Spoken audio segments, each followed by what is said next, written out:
Lidar com crises, com tristezas, com o mal, com o pecado, pode nos levar a um afastamento. A gente evita gente, a gente evita amigos, a gente evita eventos, a gente evita a igreja. E todas essas coisas, de alguma forma, vão levando a gente para um estado de solidão. Sim, a solidão existe. E é sempre muito importante a gente ser consciente e até mesmo conseguir diferenciar a solitude, que é aquele lugar em que a gente procura meditar sozinho, entre as nossas coisas e assim por diante, com a solidão. O querer ficar sozinho faz parte, mas o quanto isso, em algum momento de crise, não pode te levar a uma solidão. Um medo de talvez ter que responder perguntas sobre a sua saúde. Você está bem? Ou por que você está se sentindo assim? Conversar com uma pessoa não parece uma opção.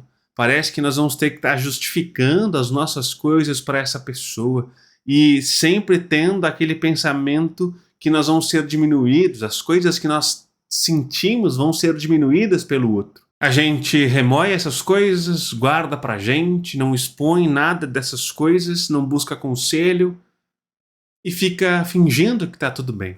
E às vezes, enquanto crentes, muito disso pode passar pela nossa fé. O quanto essa situação de crise não afeta a nossa fé.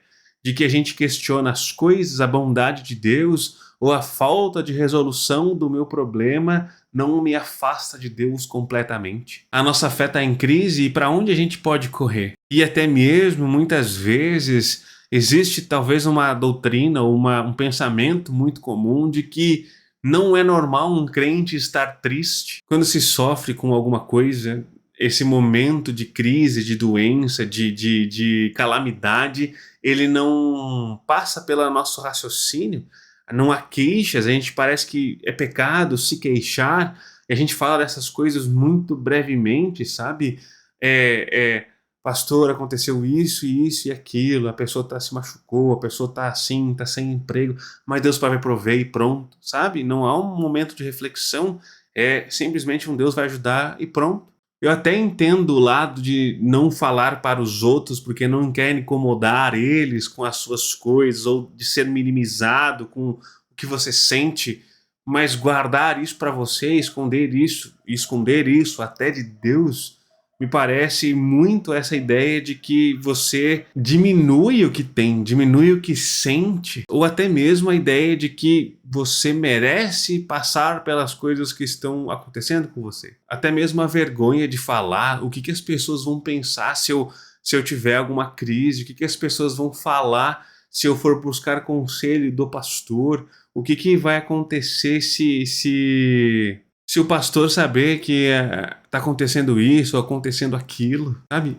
Eu tô passando por uma crise de fé e se isso é preocupante, é vergonhoso. É por causa de todos esses pensamentos que eu às vezes me pego pensando se a gente não tem falhado como igreja. E aqui eu falo de uma maneira geral, porque quando o instinto do cristão em um momento de tristeza, de angústia, de crise de fé é se esconder e não se jogar para dentro de uma comunidade acolhedora. E aqui eu não estou falando sobre um coitadismo demasiado e assim por diante. Eu só estou dizendo que quando houver momentos de crise, a gente tem um lugar para correr. Não é pecado lamentar. A gente tem um livro na Bíblia que tem o nome Lamentações, de Jeremias, mas é Lamentações. E a gente tem um número bastante razoável de salmos que tem lamentações, pessoas tristes ou sentindo as coisas que estão sentindo e escrevendo no papel de uma forma muito vívida, tanto para alegria quanto para tristeza. E às vezes, para tristeza, as coisas são muito pesadas, até bastante descritivo as coisas que o salmista está escrevendo. E isso deve mostrar para a gente que não é pecado lamentar, e o salmista está lamentando para Deus, sim. E a gente precisaria talvez até ser um pouco mais consciente do que se sente, dos nossos sentimentos, para poder não minimizar o que sente. Se o que você está sentindo está te levando a ter esses tipos de questionamentos, de se esconder e tudo mais, saiba que é gravíssimo. Eu penso que enquanto cristão nós deveríamos criar um ambiente favorável para que as pessoas possam ir lá largar as suas angústias, seus sentimentos, suas tristezas, suas alegrias, compartilhar isso com a comunidade, ser acolhido por essa comunidade. E assim a gente estaria ouvindo e seguindo o conselho apostólico de cuidar uns dos outros, de ser suporte um para os outros, de ser servo uns dos outros. E ajudar o irmão não é ser você a solução para isso tudo, mas é ajudá-lo através de conselhos e até mesmo da oração a procurar caminhos para que ele possa também olhar para essa situação de uma outra forma e buscar, procurar caminhos para a solução. O próprio Pai Celeste nos ensina a levar as nossas angústias para o colo dele, invocando o seu santo nome em oração. A nossa vida aqui é cotidianamente assolada, abalada, açoitada pelo pecado, e a gente não deveria achar que somos inabaláveis. De diversas formas o pecado vem mexer com a gente, e a gente sabe que não deveríamos lutar com o pecado sozinhos. Nós não conseguimos lutar com o pecado sozinhos. A gente deveria buscar forças em Deus nesse tipo de situação. E aquele que ajuda pode ser aquele que aponta para o Pai em momentos de crise. Eu sei que para muitos que vão ajudar, a falta de tato, sabe, acontece, de não saber o que dizer, mas é sempre muito importante estar presente. Talvez você não saiba o que dizer, talvez você não tenha tato para lidar com essa situação, mas a tua presença importa muito. Não seja sufocante, só isso. É uma conversa ali, um vídeo que vocês podem assistir juntos, uma piadinha que acontece ali, uma oração que você faz com ela, uma leitura que você faz com ela. Isso pode ser de muita ajuda.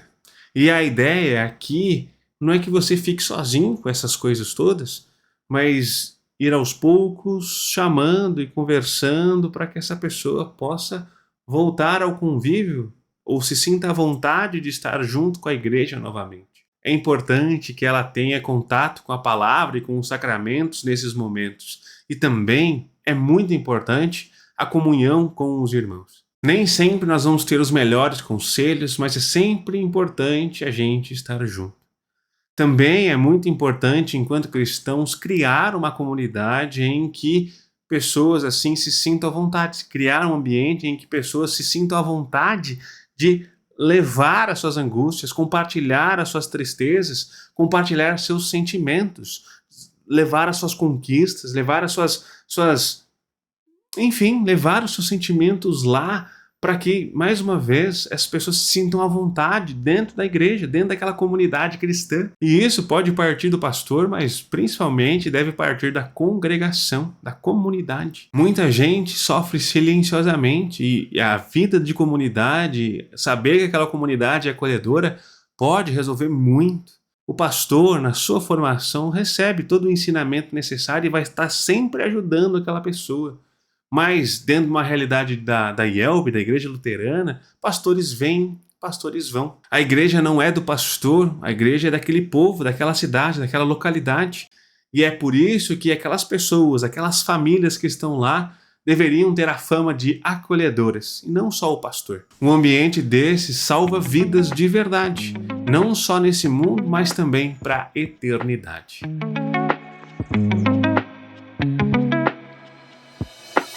Meu nome é Paulo Fogaça Júnior, eu sou teólogo e hoje trouxe essa reflexão para que a gente, de alguma forma, possa melhorar a nossa vida. E digo de verdade, que a gente poderia sim melhorar a nossa vida e a vida de muita gente tendo um pensamento assim, fomentando uma comunidade mais acolhedora para muitas pessoas. E às vezes a gente, enquanto luterano, sofre por ser uma igreja fria e não acolhedora. E a gente tem, na verdade, doutrinas bíblicas que nos ensinam justamente ao contrário. E ser acolhedor não é só estar recepcionando pessoas e visitantes, mas ser uma congregação acolhedora tem a ver com como a gente lida com as pessoas que já estão lá. Às vezes é comum a gente ver dentro da igreja pessoas que só falam que estão doentes quando realmente tem uma doença muito grave acontecendo. Perder um pé... Perder pé não é doença. Quando realmente está sofrendo alguma coisa, daí sim vou levar isso para oração, daí sim vou falar com o pastor. Senão, tá tudo bem. E ainda às vezes a resposta é sim, tá tudo bem, mas tem uma coisinha. Então não tá tudo bem.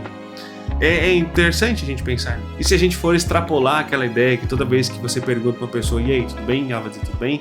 A gente vai dizer que sim, a gente vive nessa aparência constante. Mas fica aí talvez o incentivo e a dica para que a gente possa melhorar sempre a nossa vida como comunidade, a nossa vida como igreja e a nossa vida como individual. Para a gente poder sempre ter uma comunidade acolhedora que também vai nos receber e nos acolher e celebrar com a gente, chorar com a gente, se alegrar com a gente. Esse foi o vídeo de hoje, né? Deixa seu like, se inscreve no canal se você ainda não é inscrito. Compartilhe esse vídeo com mais pessoas para ouvir essa mesma mensagem de uma congregação, de uma comunidade mais acolhedora. E também comenta aí nos comentários uma ideia ou como que você acha que nós podemos colocar essa situação na prática, para que a gente possa realmente começar a pensar na igreja. Vamos criar esse ambiente desse vídeo aqui, um lugar para a gente poder organizar e melhorar a nossa vida enquanto igreja, certo? Eu vou deixar para você esse vídeo aqui sobre oração, onde eu vou falar bastante sobre como a gente muitas vezes questiona o poder da oração, e esse aqui sobre testemunho cristão, que para mim é um vídeo fundamental. Eu trago alguns questionamentos, alguma ideia sobre um pouco sobre as coisas que eu tenho falado aqui, certo? Não deixe de se reunir, não deixe de ir ao culto. Tchau, tchau.